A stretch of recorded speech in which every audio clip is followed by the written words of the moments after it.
Hey, what's up, guys? Got another HOI2 scenario for you. This time we're gonna try something different. I recorded a video where I did like a time lapse of this HOI2. I just basically let the whole clock run. I didn't touch anything. I didn't, take a part in the game. I just let the AI duke it out, and I just recorded the whole thing. You can find that on YouTube. I'll post a link in the comments. But yeah, when I saw that scenario play out, I had an idea and I tried it again, and ended up getting to this point where very early the Reds basically took over China. So what happened, which is a similar thing that happened in that other scenario, was Japan declared war on nationalist China, was instantly defeated, like very, very quickly. And then nationalist China created South Korea as a puppet state. And then for some reason, right after that, it triggers the Chinese Civil War, which usually isn't supposed to happen. Well, historically, it didn't happen until after World War II ended. So, yeah, it's kind of odd that it showed up in 1938, but, cool for me as far as being able to, like, take a unique opportunity to create a new scenario out of this. So that was pretty cool. So, yeah, then they ended up taking over I guess half of China, so the rest will be up to me, which is, yeah, what I'm going to do. So I'm just going to load it into this. I'm just going to get figured out basically what I got to do, essentially. It looks like they're actually sitting very well, obviously from taking over nationalist China and annexing them. So, yeah, I'll kind of just figure out the strategy from here, and I don't know, we'll just tinker around, see what we can do. I mean, I don't think this has any allies, so I might as well take over Korea, unify the rest of China, and then we'll go from there and just, maybe when the Nazis invade the Soviet Union, that'll kind of create an opportunity for me to invade some of the Soviet Union as well. I don't know.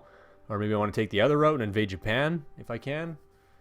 I don't know. Yeah, we'll just kind of see how it goes. I mean, now that this happened, I mean, who knows what else is going to happen? What other tricks this game has up its sleeve? Sometimes, like, you let the computer do its thing and you start from a really early date. So in this scenario, I started from 1936. Sometimes really, like, weird curveballs happen. And I've seen stuff like the whole of the British Isle go full partisan, basically, and then declare a new nation. Or I've seen that also in Australia. In that same time-lapse video, actually Australia went full partisan, so like that means that they had such a high dissent rate that all the provinces revolted, or a lot of them anyways, and then the partisans took over all those provinces. And then after a certain amount of time of those provinces being held by partisans, they'll actually like spawn a new nation. So they spawned Western Australia as a new nation, and then it just took over the rest of Australia. So kind of cool. Yeah, like really, really weird twist in the game, and those things happen when you let it start from like a really early scenario. Because I think it kind of like when you start it from like 1933 or 1936 or something like that, there's a lot less triggers that are automatically built in. So if you start it from like a 1939 scenario, basically like all the countries are on a path to war already, and there's nothing that can be done about that. So that's already on that trajectory. Whereas from 1933 or 1936, a lot less of those events have determined the outcome, or the trajectory, I should say. So it's kind of open to interpretation as far as whatever happens in the game, which is cool. I mean, yeah, like that whole video I did, basically just watched the Axis take over completely everything in Asia. And so there was like basically nothing left that wasn't held by the Axis. I think Afghanistan was the only one. So yeah, turned out a really cool way. So I'm kind of curious to see what happens when I jump into the fray and maybe cause a ruckus. So yeah, I guess just start out kind of orientating around of like where I'm sitting as far as industry, which is not too bad, 53. I imagine this is going to get better. Let's see what we're sitting at for a bonus. So province efficiency effect, negative 61%. I don't know what that is. It's not an infrastructure effect. It must be something built into the events of the game. So I'll have to kind of figure that one out. I've never played as Communist China before. This is a first for me, so I'll be learning a little bit. There might be some event that fired that that's keeping that percentage down. What else we got? Minister and ideas effect, -5%. Okay, I'll check that out. Policy effect, that's good. Tech effect, okay. Difficulty effect, so I set it on hard setting, so I'm -20%. Peacetime effect, -4%, which technology should fix that. Oh, that's why, because they have peacetime. IC modifier. If you have this, don't ever research this industry.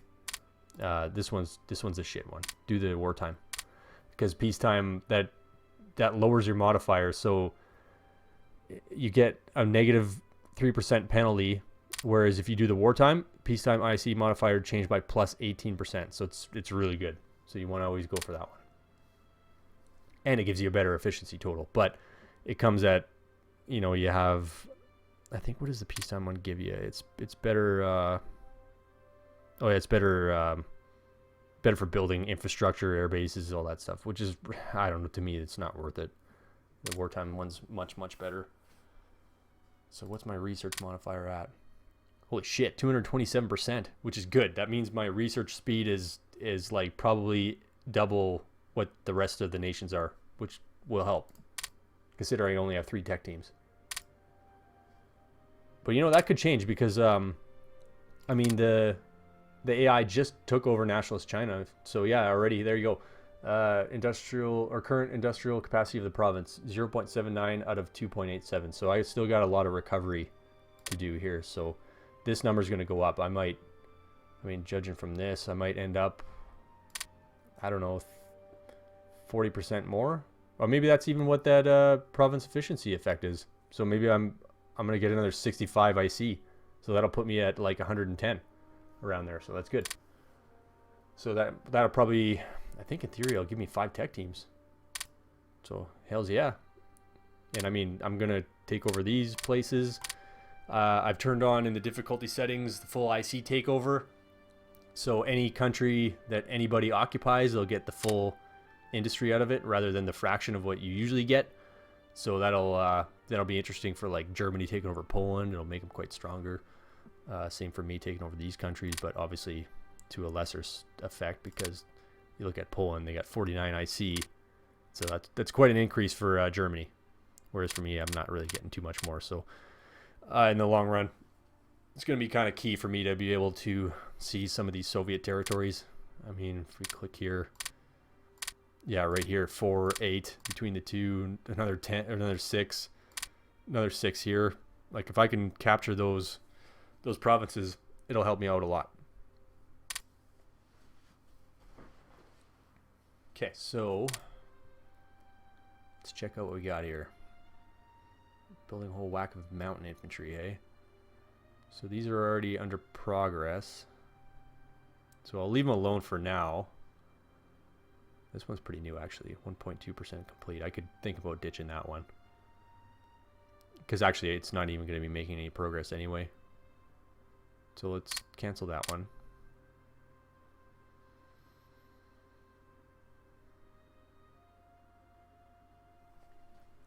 Consumer goods, I might need to put more into that. Technology, what do we got here? Marines. Why are they researching Marines? I bet you anything I don't have any ships. So what's the point of that? Other than maybe for jungle warfare, but I mean, that's really confined to here, which is not super useful right now. What I'm going to want to do is start getting better infantry divisions, because that's what's going, or it's going to be the mainstay of my army, right? Like the Chinese army in the beginning didn't have a lot of armor or anything like that, so that's really useless to me, considering the terrain I'm in as well. Maybe like mobile infantry or motorized infantry would be good later on, but right now I'm basically going to be sticking to infantry divisions. So the next one will be to get the improved infantry division. So in order to get that, we have to research the improved submachine gun. And in order to get that, we need to do materials, which means special materials in the industrial tab. So in order to do that, we got to do this,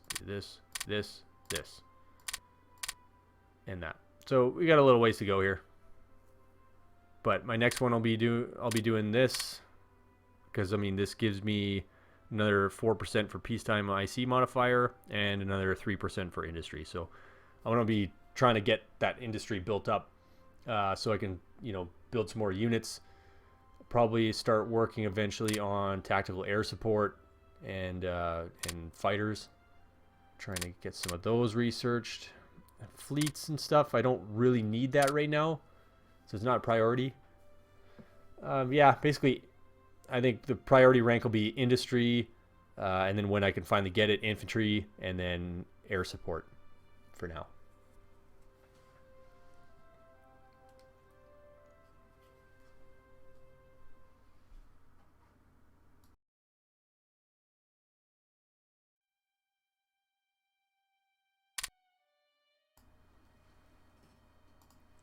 Okay, so production. I'll let the scenario run a bit. Sometimes when you do a few days, it'll change the values up. So we'll just we'll let that go for now. Actually, that's one thing I could do. Is I'm sure there's some resources on this island. Yep, sure are. So yeah, we'll start up a convoy. No, they already actually have one. Okay, so we'll just add some transports to that.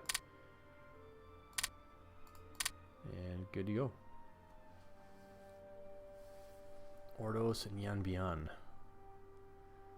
I'm not really sure what these are because they're not offshore. Because Ordos, isn't that? That's right here, right? Maybe it just needs time to integrate. Sometimes when you capture resource dumps, after a day they'll just like absorb into your stockpile. So yeah, let's just go. Yeah, I'll set it to very fast for now. Update values. Yep. You always want to hit that when you do Iron Cross. That's just part of the value updating system. So you'll see these events spawn that say like the Vatican has a next parish donation or something like that. I'll point it out when it pops up, but it's just like a way of the values in the system resetting. So you always want to hit that. Okay, so the Chinese Civil War. Sent to reverse their best troops and weapons for a notable final junction of the long Civil War once the Japanese have been thrown out. Okay, so that's what caused it. Was the Japanese getting thrown out, which caused that event to fire. Significant captured Japanese equipment handed over by the Soviet forces after the Japanese surrender. The communists found themselves with a chance to avenge the defeat that led to the Long March. Okay, so I get a lot of research teams, so that's pretty good.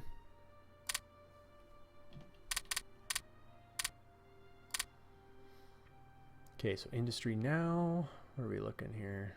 So upgrades, I'm not like super worried about them right now. Reinforcements, I don't need anything in there.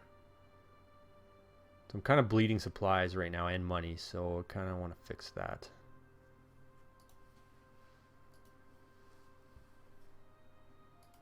Actually, we should be putting a lot towards repairing provinces too.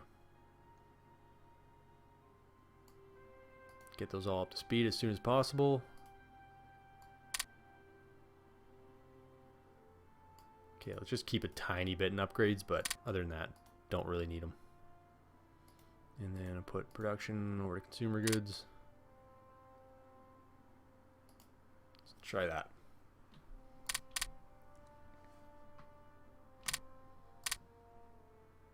Okay, so a little better on supplies now.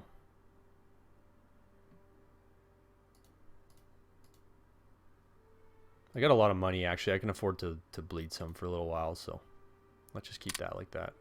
Put supplies, and I got a lot of supplies too, so we'll just kind of hold that steady for now.